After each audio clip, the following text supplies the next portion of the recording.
Welcome to RVing in New England, the nation's only forum that puts you on stage with some of the biggest names in the RV industry. And now your hosts, John DePietro and Bob Zagami.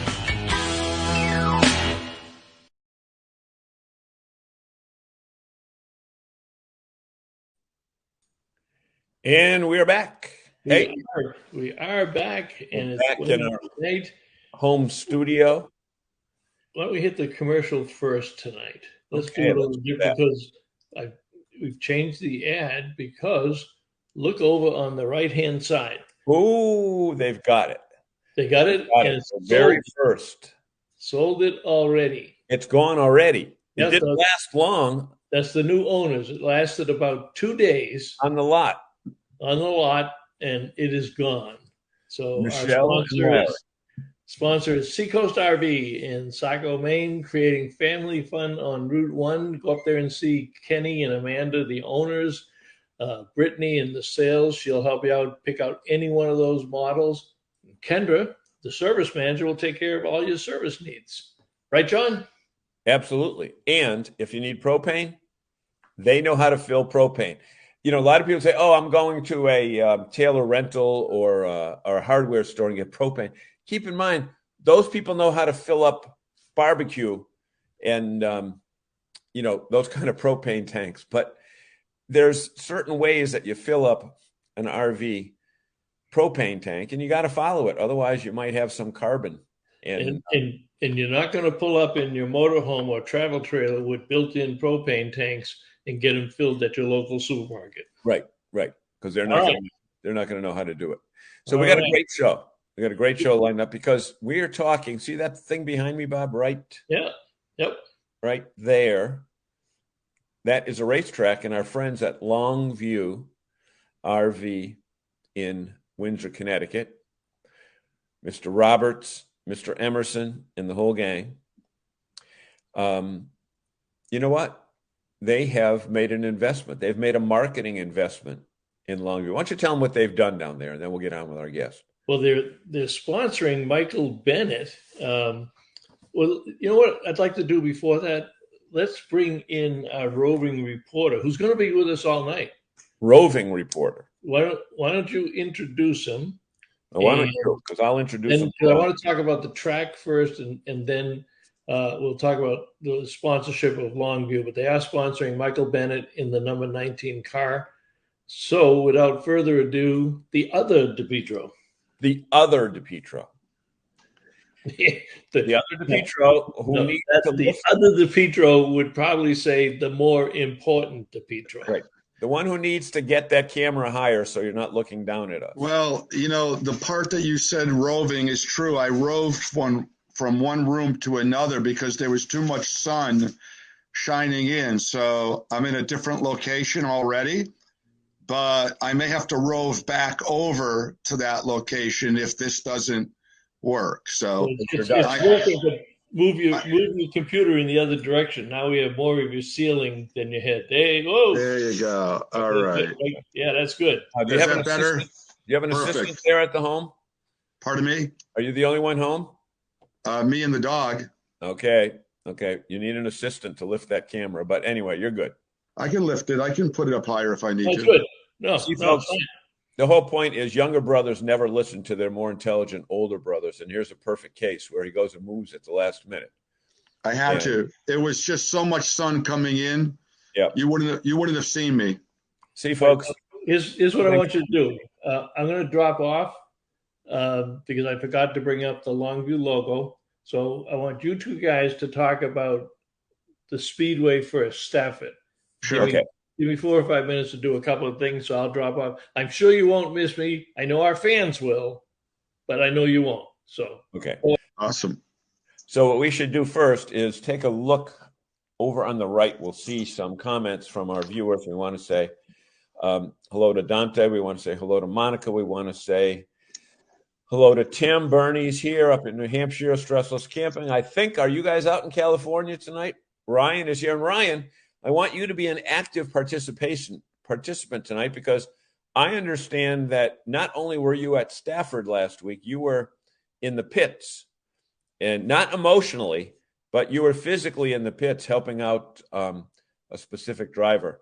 Say hello to Walter. Walter, Michael, there's a very important day for Walter. He went to work for the first time in 2 years today. Wow. Yep. That's great. And, Kim's, congratulations. Welcome to the Bob and John Show. Frank Kate says evening, and he's in California for 1 more week. So, Michael, this track that's behind me, tell me a little bit about Stafford, and tell me about what you experienced there this past weekend. Yeah, absolutely. I'm just going to go back in time a little bit because if you remember, John, when we grew up, it was Riverside Park, and Riverside Park Speedway was our home track. And back then, Riverside used to race on Saturday nights, and Stafford raced on Friday nights. And we would never go to Stafford. It was like a mortal sin to go to the competitive track, even though they raced on a different night. Right. So, because we couldn't get in. We you don't want to tell that, but we did get in free. You're right. So anyway, when Riverside closed, those of us that were still in the mode to go see a race had no other place to go than Stafford. And I must tell you, Stafford has turned into being a great experience, a great place to watch a race. I'm not sure of the size. I know it's not a half mile. I wish I had the actual size, but if anyone remembers Riverside was considered a bull ring. It was a very small track.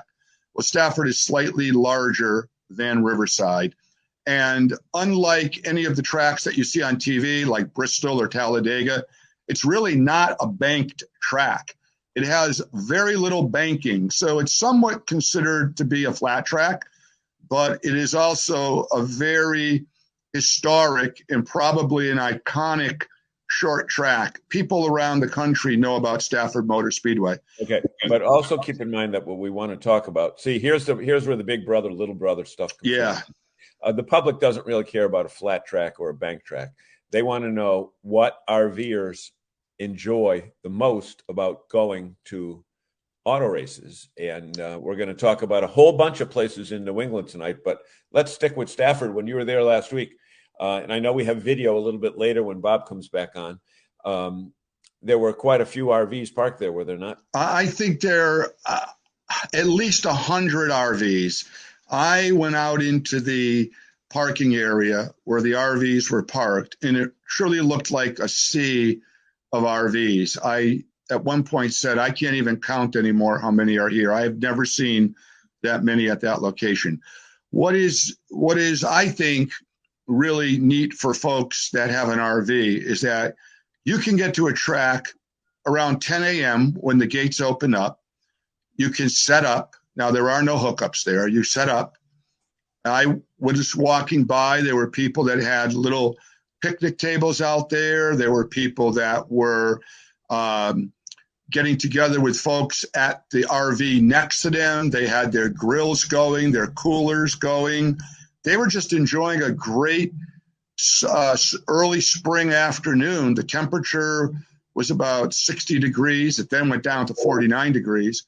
But so nobody was drinking before noontime, though, right? Oh, no, nobody drinks. No. They were drinking water and coffee. Absolutely. Yeah. But the smaller tracks, the tracks like a Stafford, tracks like a Monadnock up in New Hampshire, Thompson out in Connecticut, they're truly family-oriented racetracks. Yeah, you're going to have friends, a bunch of guys will get together with a motorhome and go to the track. But what I see at these tracks is really families. You'll see the grandfather, the son, the daughter-in-law, and the grandkids. And so they really have created an environment where the family doesn't have to feel like, well, I can't go to the race because it really doesn't fit my genre. You can go. You can have a great time. Bob, and you know what? Genre. Yeah. Well, hey, wait a minute. Wait. We're talking RVers and racers here. Genre, nobody knows what the hell that means.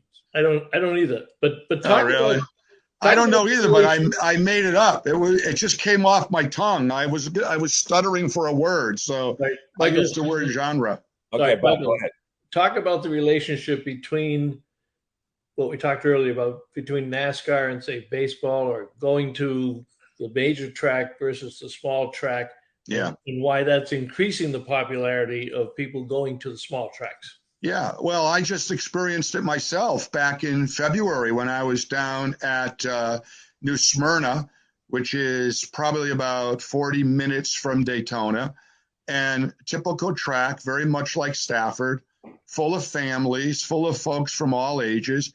You get right up close and personal. You can get into the event. I think the ticket price was $20.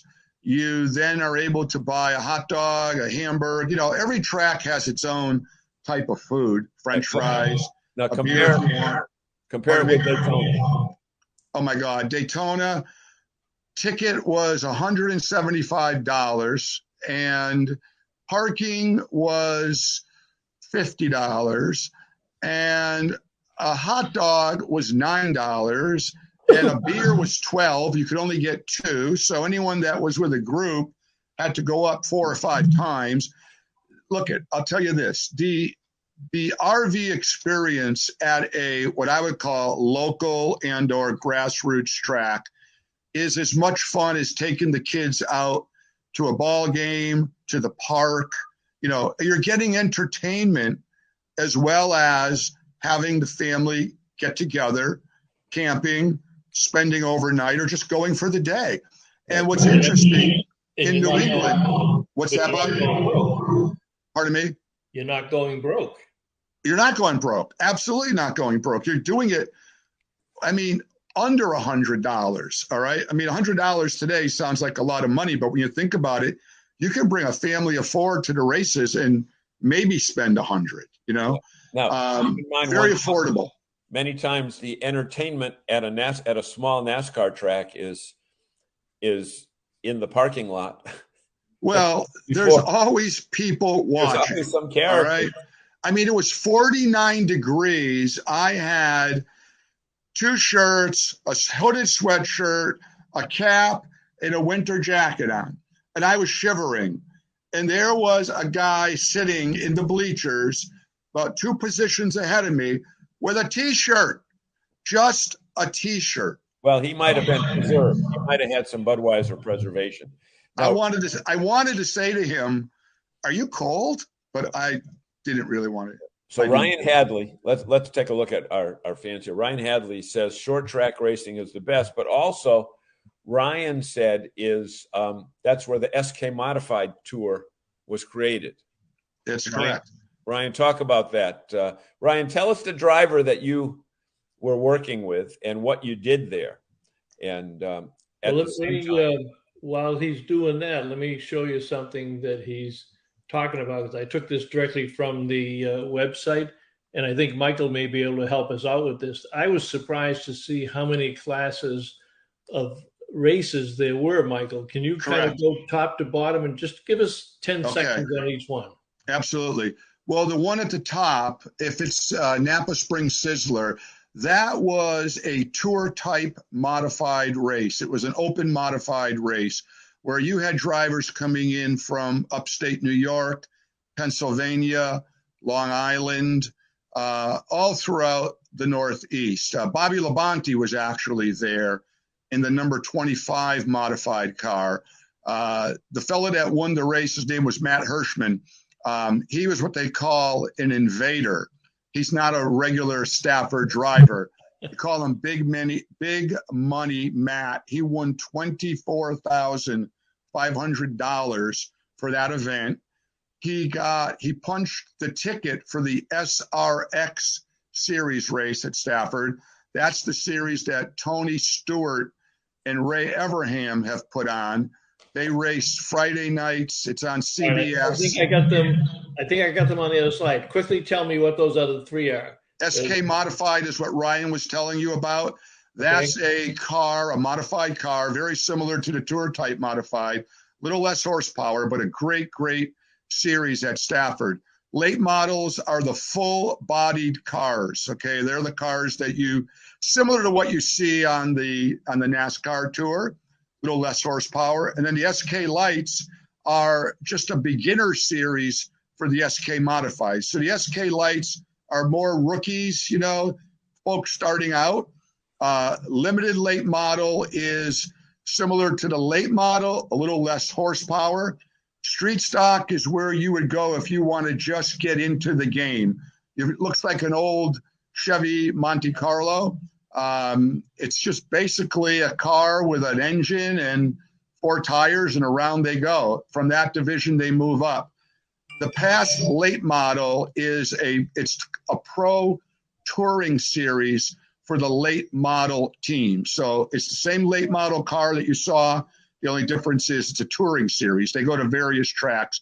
And the Vintage All-Stars is just bringing back the old Riverside Park, Stafford Speedway, Richie Evans, Jeff Bodine cars of the 60s and the 70s. And there's only about 6 cars that participate in that. It's more of an exhibition race than anything else. But those are all the divisions that Stafford has. So they got all those different leagues, if you will. What do you call them? Leagues or classes?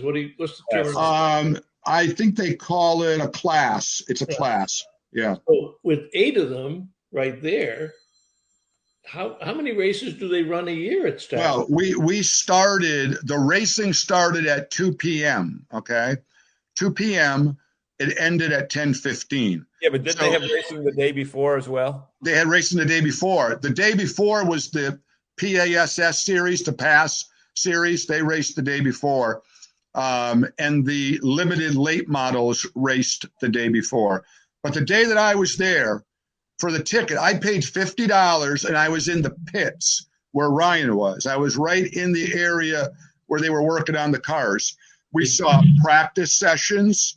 We saw qualifying races. We saw street stocks.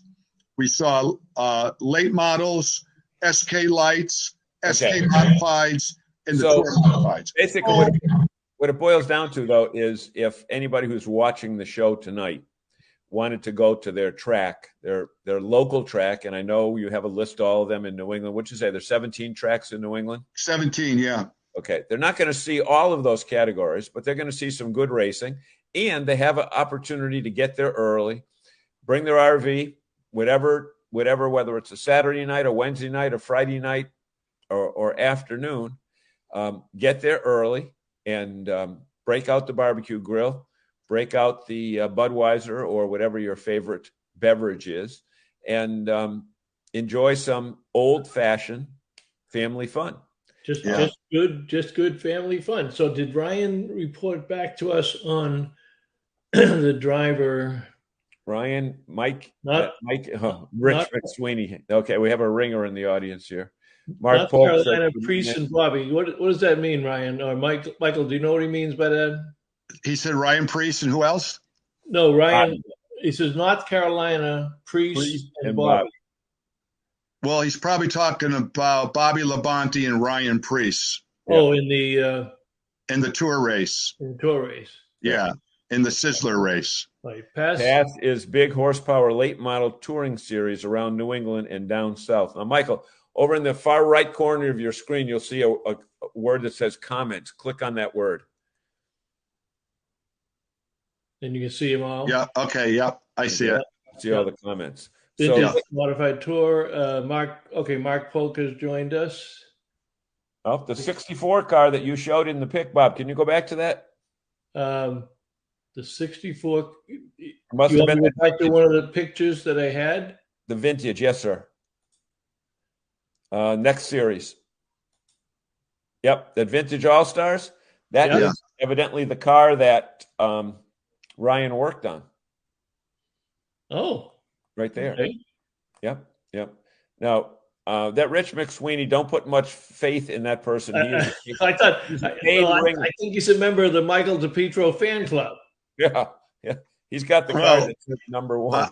I will tell you, Rich McSweeney's brother-in-law, Stan Mertz, had a fantastic car at the race. It was running in the lead for a period of time. So Rich is he knows his racing. Yep. Check Uncle Bernie out there. See, Uncle Bernie would go to. It sounds like Uncle Bernie would go to the race in a tuxedo with polished shoes. Now, Frank, what are you talking about here? Franklin Park, Bob. Can you put that one up? Wait a minute. Frank Cates. What Put Frank. Oh, Frank is that? Oh, here, Frank. Okay. Yeah. That's a horse track. Franklin Park, also known as Franklin Trotting Park, Franklin Old Saugus Race. Where was it, Frank? Track was an American harness racing track. Oh, Saugus, Mass. They had harness racing in Saugus, Mass. Wow, I didn't know. It says closed in 1905. Bob, did you get to see any of those races there? No, I missed those. You missed out on those. I think I was out. I must have been out of staff at racing cars. Did they have cars back then? Maybe we didn't have cars. Yeah. So Frank, when we say horsepower, we don't mean powerful horses. We mean cars with engines. Let me do something here because Frank absolutely patent leather. Frank at our friends at Longview RV, as we said, Frank and his family sponsoring the number 19 Michael Bennett. And I asked Frank a couple of questions today. I was wondering how long the relationship. This is actually the second year that Longview RV has sponsored the Bennett car. But Bennett won. Last year was the first year. He won the championship. Yes, he did. Track champion. Last year. Yeah, he won it. And on the hood of the car, I'm going to show you a video. You have to look closely, but you will see the Longview RV on there.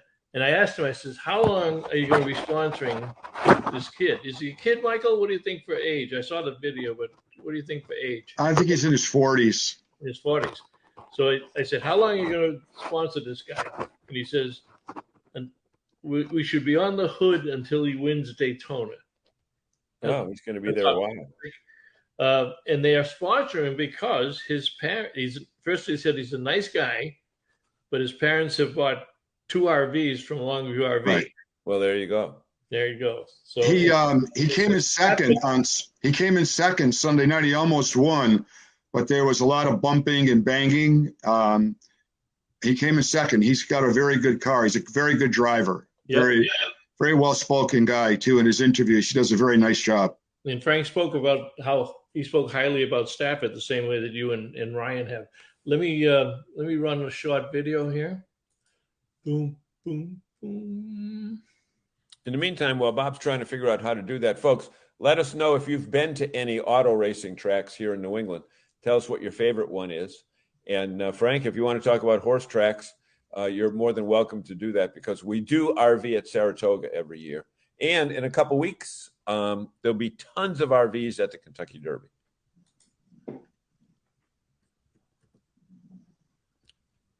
Good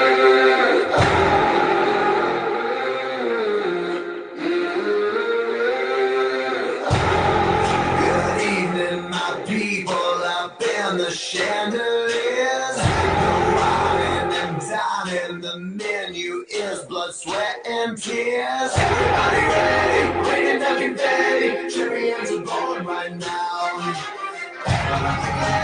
Click goes the hammer, run when you hear that sound. Heroes never die, gonna make it to the finish line. Ride with Jason Ten's Bennett car.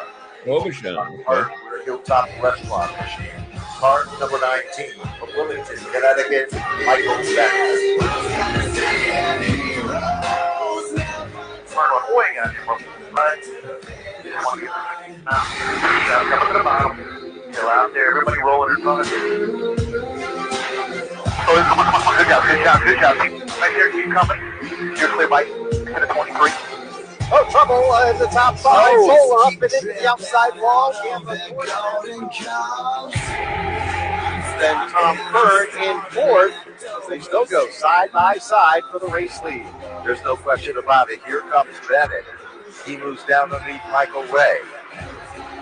Michael Bennett, the Obashaw hardware sponsored car. Now he looks to the inside. Adam Gray is there.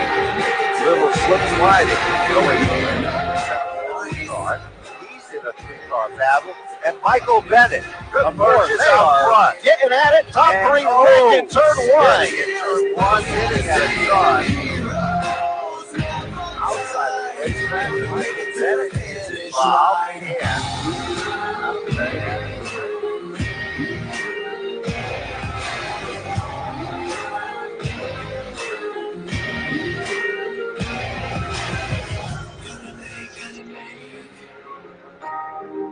Gotta make it to the finish. Give me a hard acceleration. Make sure it's okay. 3. Make sure we don't have any surprises. 3. Make it to the finish line.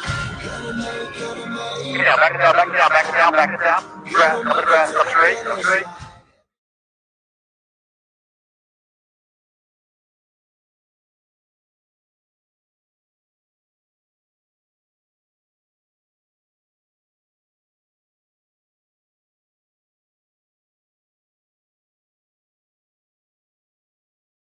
Time to get scoring. Michael Bennett seems to have who's next? Received a shot of energy drink magic because he now moves into second. Good job. And a few more laps. With Dave Irmo. And we're here with Michael Bennett. And Michael, you were up, you were down, over and out, and a comeback. Let's talk about that comeback. It was pretty good, I tell you. We had wrecked the car in practice, but I didn't say we. It was me. I just didn't get enough heat in the tires when I turned one. I put it in the wall. I made this day a lot tougher for my guys. I got to thank Daryl Keene and anyone that helped us out, the 39 crew, Jimmy Fuller, my entire crew to get it back together. We got in the heat race. We knew we were missing a little bit. We got a little bit better there. I think we had a car that could win the race. It's a crazy race, whatever, second.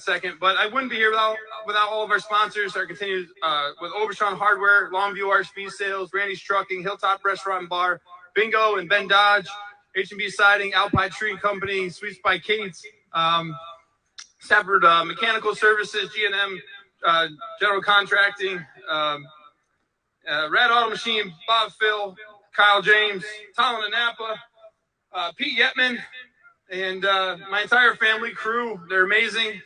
Not the greatest race for the fans, but in the end, we're here in second. Son of a bitch. He had a few more laps. Well, that was quite the race. You know, one thing about NASCAR drivers, they have to learn who their sponsors are. And you know what? Longview was the second person mentioned right after Obashan. So that was pretty cool. You know what, Bob? We've got several audience members who have who've responded. Dante said he's been to New Hampshire. That must be for the big race. Stressless camping. Tony has spent a good amount of time on the pavement at Willow Springs in California.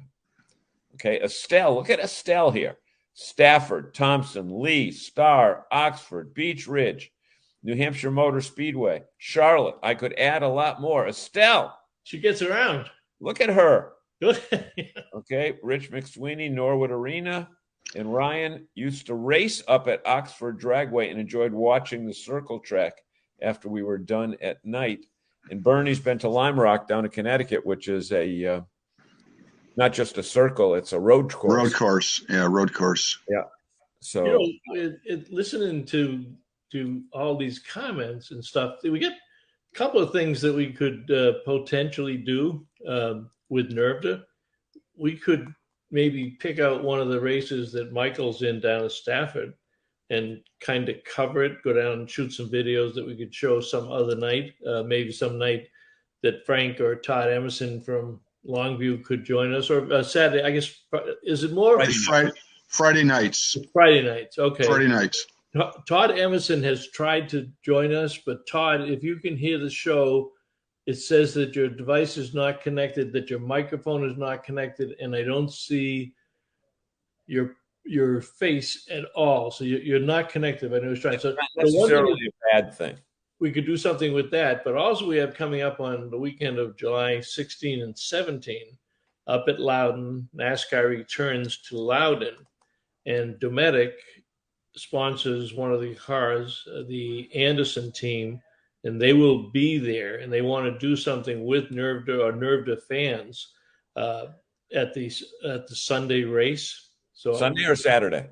I'm sorry. He races Xfinity. You're right. That'd be Saturday race. Saturday, you know what? It's a lot neat. It's a lot nicer going on Saturday. The crowds are less. It's But we'll be able, I'm sure, through Dometic, which of course is a big RV supplier, get some tickets and maybe some slots for those of you who might want to take your RV up there with you.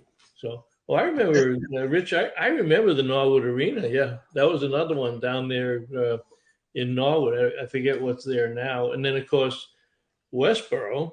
Yeah, Westboro. And Yep. that's been gone a long time, though, right? Now look at Walter. Westboro is now a Lowe's and no, right next to Lowe's. It was where Speedway. They call it Speedway Plaza. It's where the Chick-fil-A is. Oh yeah, and it's a Burlington Coat-Out. It used to be a BJ's and a Stop and Shop. Yeah. But and Bob, when the National Series goes up to Loudon, like you say in July, oftentimes those drivers will go over to one of the local tracks in the area, and they'll race the night before if it's a Friday night race. Yep. Like Brad Keselowski's doing it this year. So anyone who's a NASCAR fan knows of Brad Keselowski, but he'll go. Someone of the local racers will let him run his car. And so it brings in a lot of fans that'll be like, hey, I can go to my local track and see a national star, like Bobby Labonte being at Stafford the other night. Even though he didn't perform well, people went there because they knew he was a Hall of Fame racer. So it brings a lot of. However, forget the Hall of Fame racer. We have Walter Swenson that actually ran a Camaro at Westboro. Bob, can you highlight Walter there? He went to New Hampshire Motor Speedway, Charlotte, Westboro, Daytona, Hickory in North Carolina, Nazareth in PA. So Walter has certainly a background in racing. He's been on the track. Okay. Yep. Ran a Camaro. Now, whether he ran after a Camaro or whether he drove it, we don't know the actual one. No, the police were driving the Camaro and they were chasing him. That's what it was. But Michael, you talked about the professionals going to the small tracks. And we have a big one up in Maine with that Oxford 250. And yes. Kevin Harvick's been up there. Tony Stewart's been up there. Yes. And they don't automatically win. I mean, they may be millionaires with all kinds of resources. And I think half the fun going to the Oxford 250 is seeing a local guy kick their ass. Right. And that may happen at Stafford. I think it's July 2nd, where Matt Hirschman, who won the Tour race Sunday, now is automatically enrolled in that SRX race with people like Michael Waltrip, Tony Stewart, Elio Castroneves, Haley Deegan. They're all going to be there. And the local guy could win because all the cars are equally set up.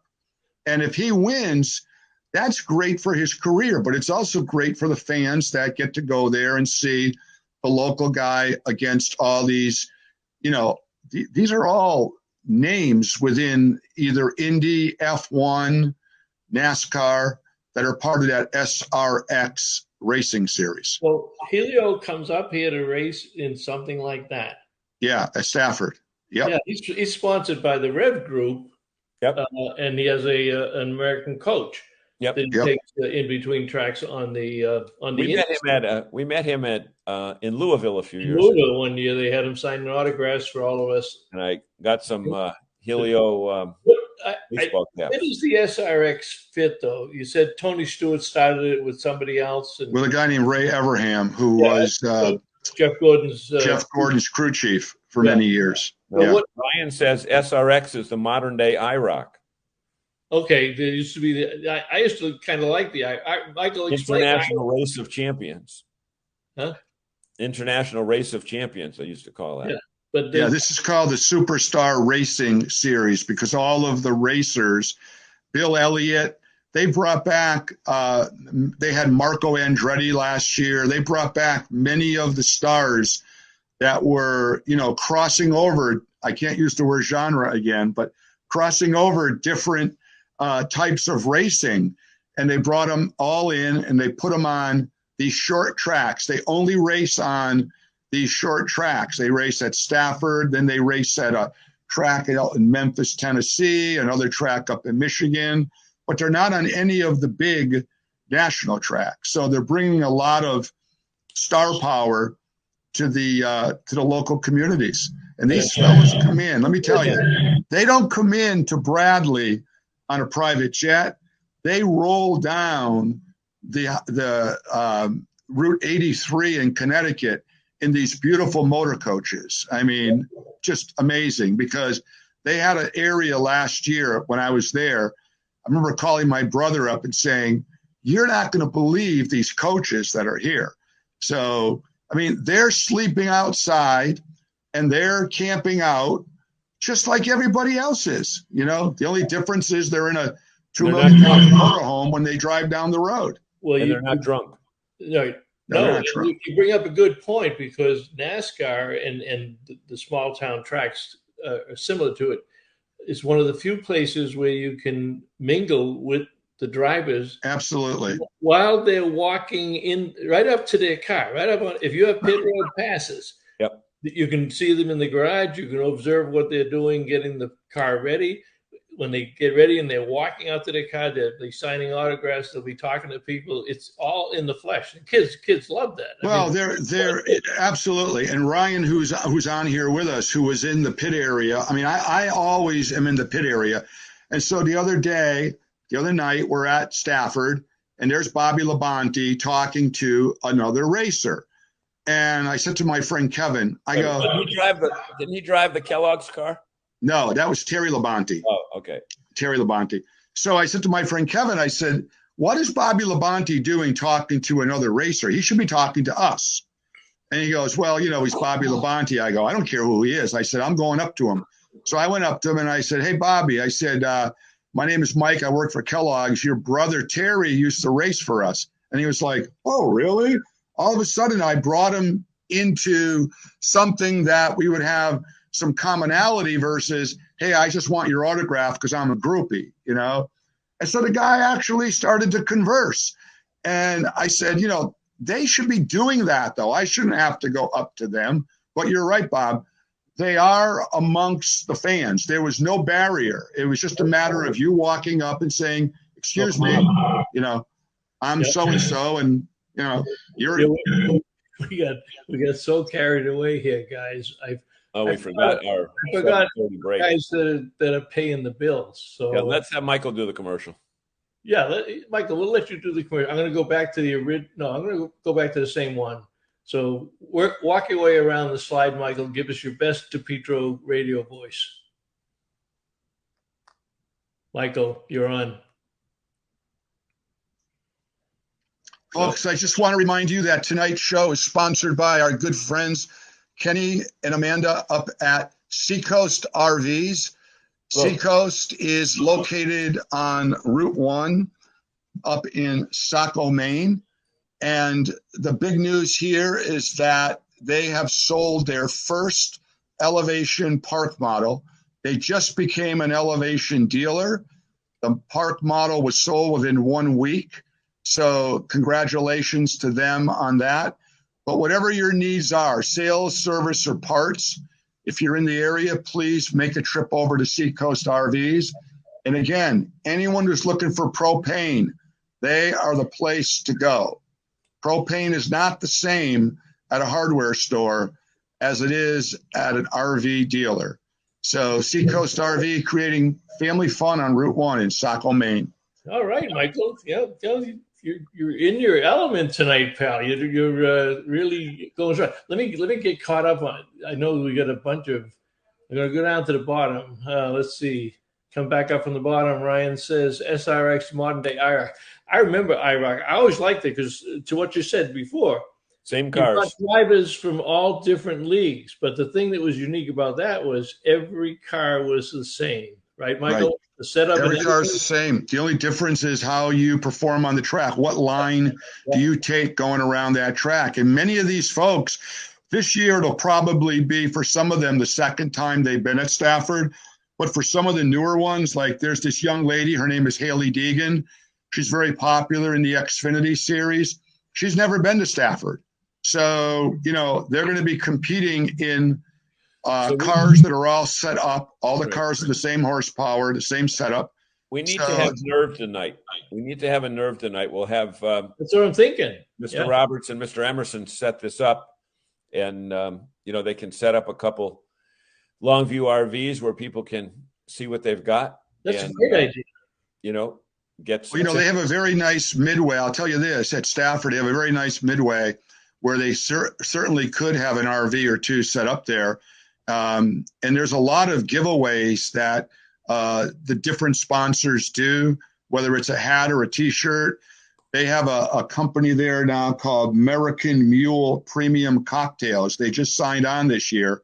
And so other than having a Broad Brook Brewery beer that's locally made in Suffield, Connecticut, that's the host beer at Stafford, people can have a beer, they can have a cocktail, they can go in an RV and see what it's all about, probably buy it right on the spot. Hey, Michael, because you're so entrenched in this down there, do you know the owners of Stafford? I don't know them. No, I don't. All right, we'll work through Frank. I know who they are. I know the name, but I don't know them personally. Well, we'll work through Frank and Todd, and we'll do a nerved night or nerved afternoon at the track. And Frank knows them very well, so we'll work that out. He can bring down an RV, and we'll invite all of our RVing in New England fans and all of our nerved fans. So that's a great idea. I'm not sure I follow Walter's note. It might seem like Lost Speedways was a show. No, it's a show. It's a show called Lost Speedways that Walter likes the show, and he's saying that to Ryan. Dale Earnhardt Jr. is the host of it. So they go to these towns where there used to be a racetrack, and they talk about it. Okay. Anybody mention? No, I don't think we mentioned that.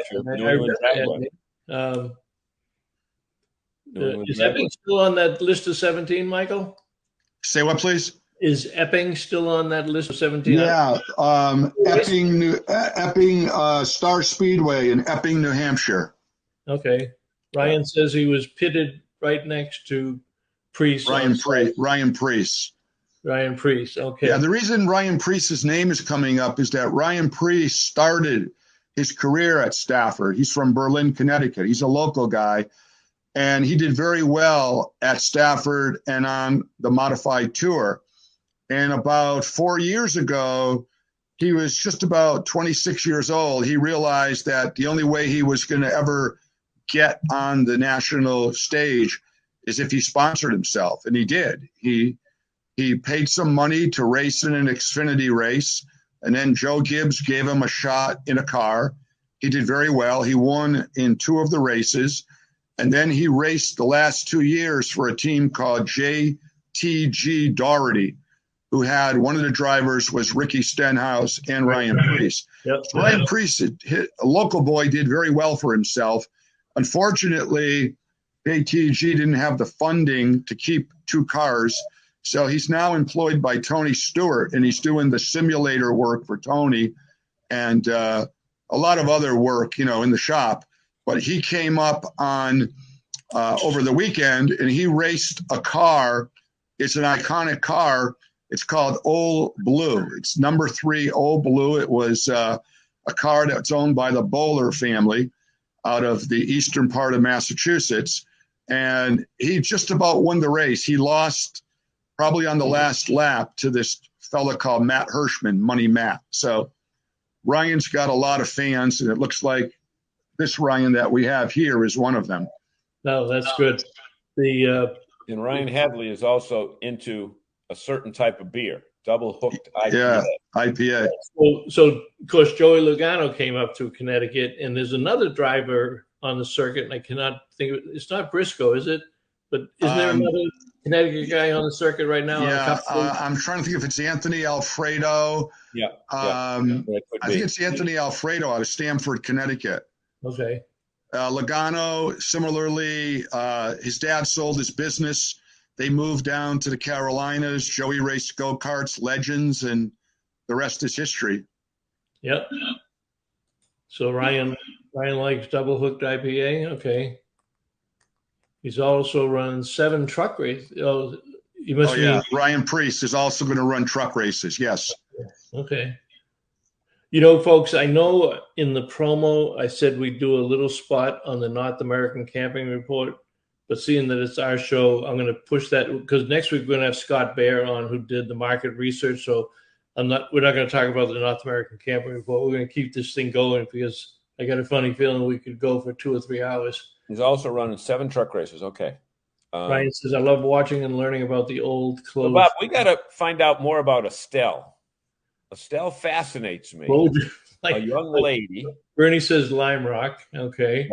Yep. Look at 1, 2, 3, 4, 5. Look at the tracks that she's been to. And what do you know about Estelle? Estelle, what do you own for an RV? Tell us what you own and where you're from. But, if I remember correctly, doesn't she have a diesel pusher? She could be. Well, if she's still watching, then she can tell us. But the thing is this: if you go to the big tracks, Jim Roy, yeah, that was at 7:30.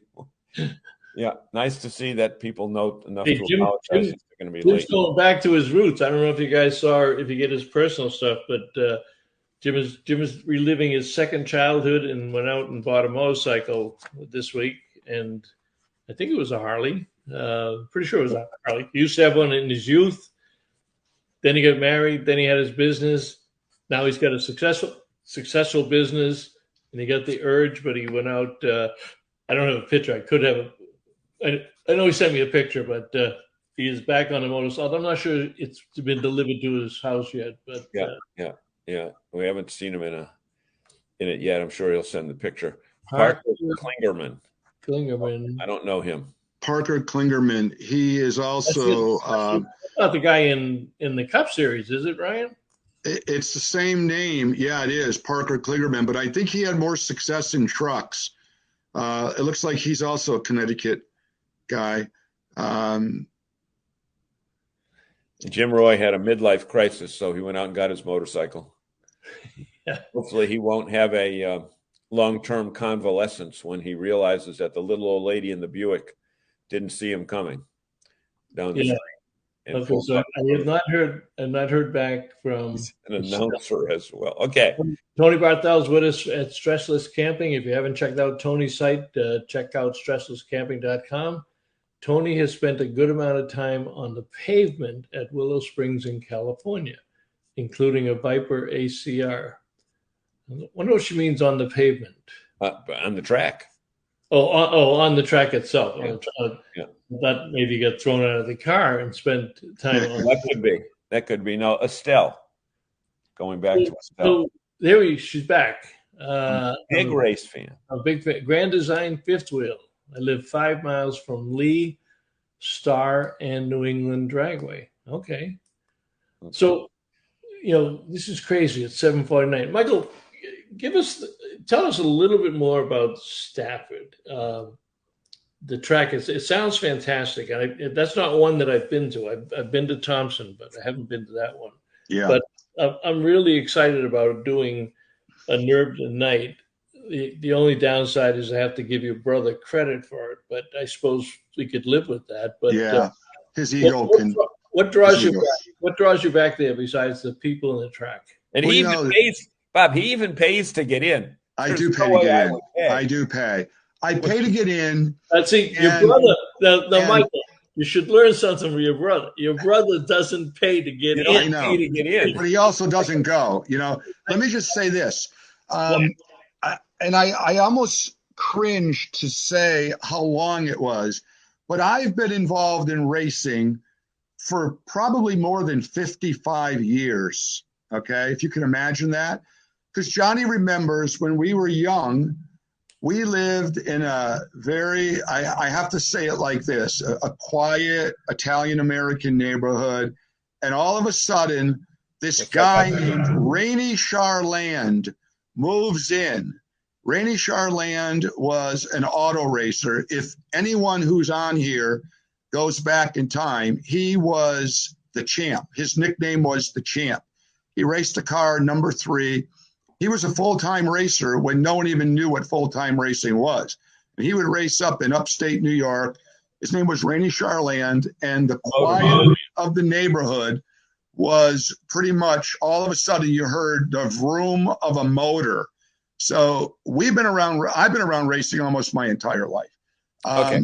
And yes, I do pay to go because it's just a great afternoon and early evening out. You're with real people. I mean, the people that are there, many of them are coming from their shops where they're mechanics and they've been working on cars, and then they're there to work on the race car, and it's a passion. And it kind of grounds you after a rough day at the office or getting off an airplane. You get to have a hot dog. The hot dogs always taste better at the racetrack. I don't know why. The beer always seems to be colder, even though you can't drink beer in the pit area. But you're going to have, for the money you spend, I spend $50. Now, that's a lot more than what you would spend if you went into the grandstand. So the folks that go in the grandstand are spending much less, but they're going to see the race the same view that I see the race. I sit in a grandstand area in the pits. They sit in a grandstand area where they can't get into the pits. And it's always great racing. All those series, from the street stocks to the limited late models, to the late models, to the SK lights, to the SKs, you're going to see 5 or 6 20 to 40 lap races. And where else can you go and have that much fun? If you have an RV, you're even tagging on and making it that much more fun because it's a destination for you. So it's just a lot of fun, and it's just a way to kind of, lay back a little bit at the start of the weekend.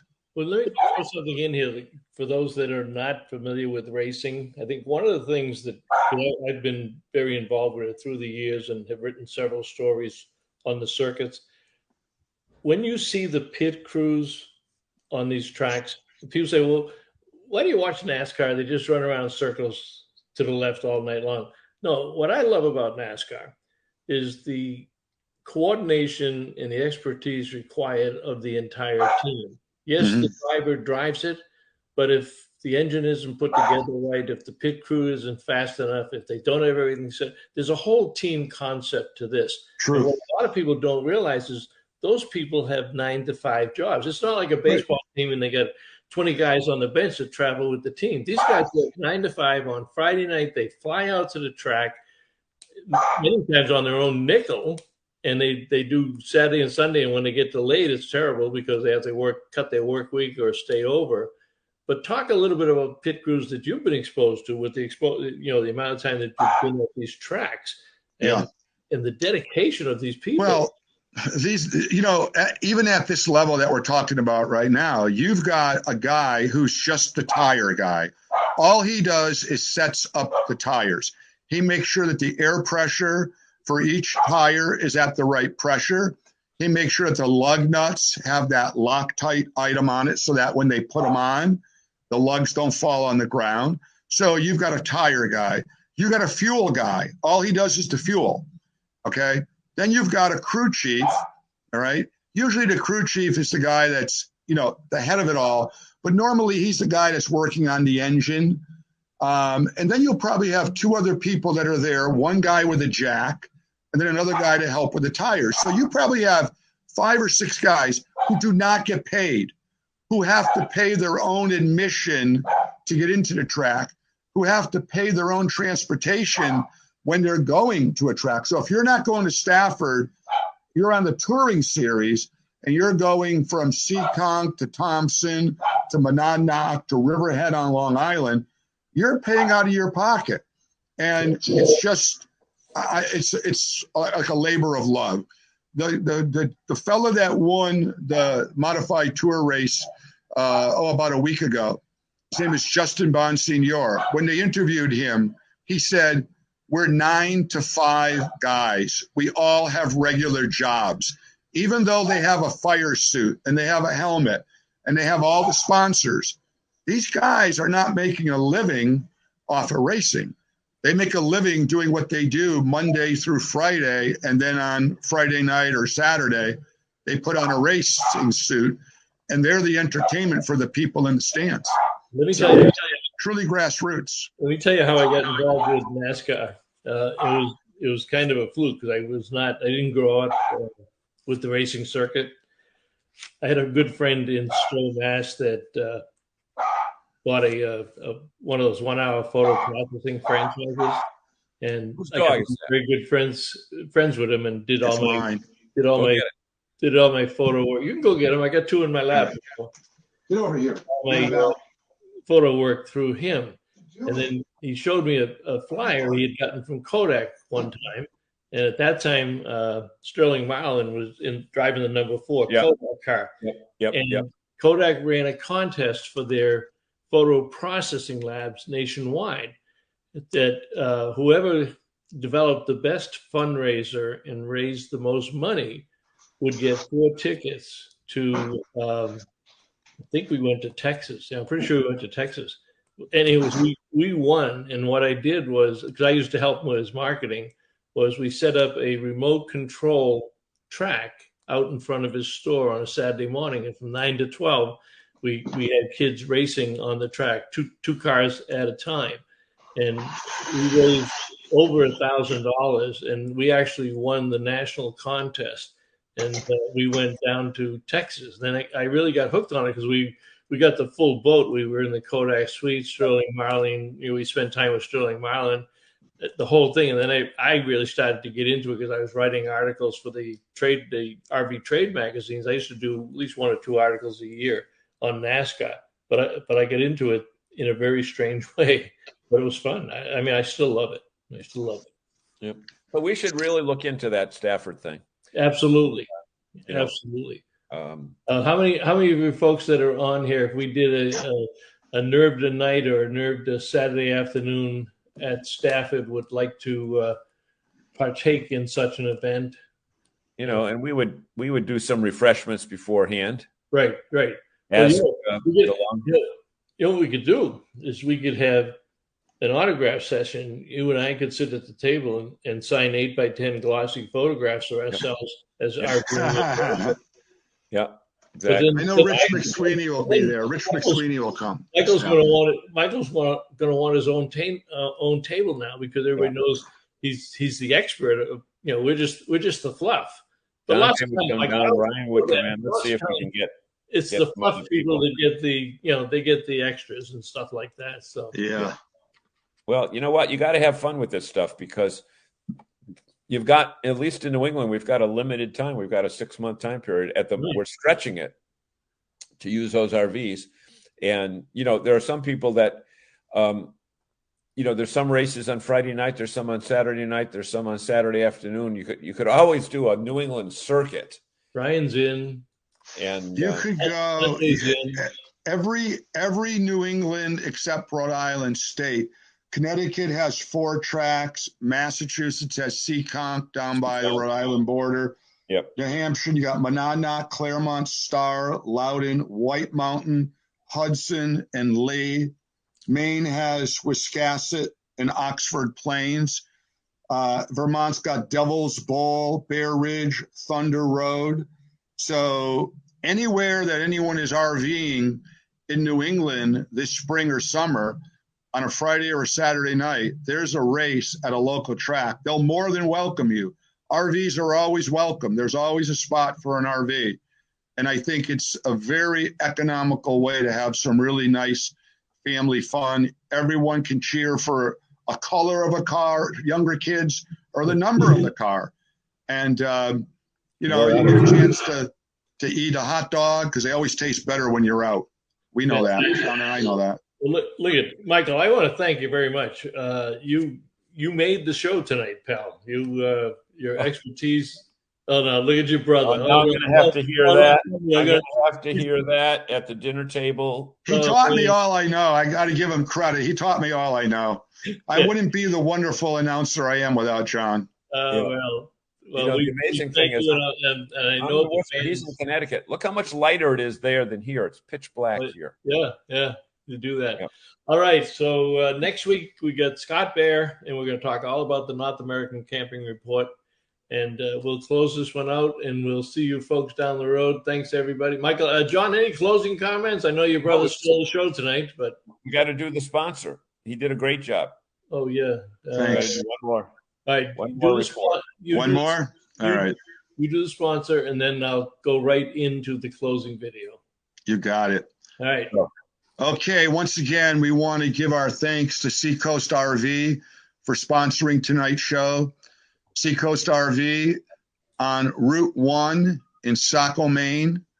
They are a Winnebago, Croft, and just recently sold the first Elevation Park model in 1 week. If you're in the area, please stop by, say hello to the team, Seacoast RV, creating family fun on Route 1 in Saco, Maine. This edition of RVing in New England was a presentation of the New England RV Dealers Association. Thanks for watching, and be sure to like us on Facebook, YouTube, and Instagram.